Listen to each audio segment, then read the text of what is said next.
Inawezekana pia ikawa ndo sababu kubwa ya Salamu SK pia kugombana na Diamond Platnumz ambaye kwa sasa hafanyi naye kazi. Nafikiri mara ya mwisho Salamu SK nilizungumza kwamba alimposti Diamond kwenye akaunti yake Instagram ilikuwaga ni Agosti mwaka 2025. Hiyo ndo mara mwisho na sio kawaida. Kwa hiyo moja kwa moja ukiwa na D2 utaelewa kwamba tokea Agosti mwaka jana mpaka leo hii hakuna urafiki na ushikaji wote ambao unaendelea kati ya Salamu SK pamoja na Diamond Platnumz. Sasa twende kwenye chanzo na ugomvi ambao Rich Mavoko amewadress na kuzungumza kwamba miongoni mwa watu ambao wanadharau kupita kiasi. Na jamani, hili ni jambo ambalo sio mara ya kwanza kulisikia kwa wasanii kulalamika. Alisha kuzungumza Harmonize ambaye alikuwa na ugomvi na Salamu SK na akizungumza kwamba miongoni mwa watu ambao wanadharau na wana maneno machafu ni Salamu SK ambaye alikuwa ni meneja wa Diamond Platnumz. Sasa exclusive baada ya kuzungumza kwenye Planet Bongo kaka yetu Richard na kuweka wazi kwamba Salamu SK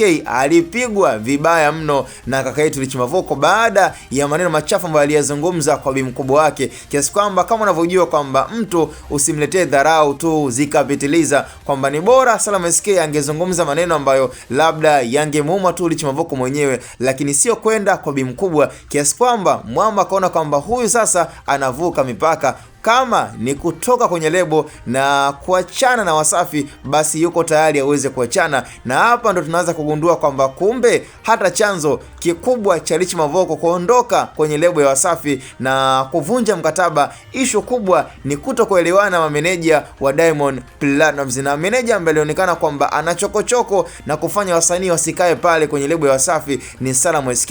Hapa ndo tunaanza kuelewa kwamba Harmonize tunagundua kabisa kwamba ilikuwa ni kweli kabisa aligombanaga na Salamu SK, na tukajua kabisa kwamba mpaka issue ikawa ni kubwa sana kwamba Salamu SK hata akikutana na Harmonize kwenye msiba hawawezi wakasalimiana. Hiyo ilikuwa ni issue ambayo ilitrendi sana, na mwisho wa siku pia Rich Mavoko baada ya kuweka wazi huu mwendelezo tumegundua kwamba Salamu SK pia ndo chanzo na chachu cha wasanii wengi pale kwenye lebo ya Wasafi kuondoka kwa sababu ya kwake yeye, lakini issue sio Diamond. Kwa hiyo nafikiri kwa wale ambao tunaamini kwamba Diamond pengine yeye ndo ana asilimia ya kuwa chanzo cha kufanya wasanii waondoke kama Harmonize na Rich Mavoko, lakini kumbe sio kweli. Salamu SK ni miongoni mwa watu ambao kwa sasa wanapewa tuhuma za kuwa na maneno machafu sana kupita kiasi. So nafikiri jamani, kwa wale ambao tulikuwa na notion tofauti za kuhusu Diamond na Rich Mavoko kwamba labda Diamond alikuwa kidogo miayusho, hapana, sio kweli. Mwamba kaweka wazi exclusive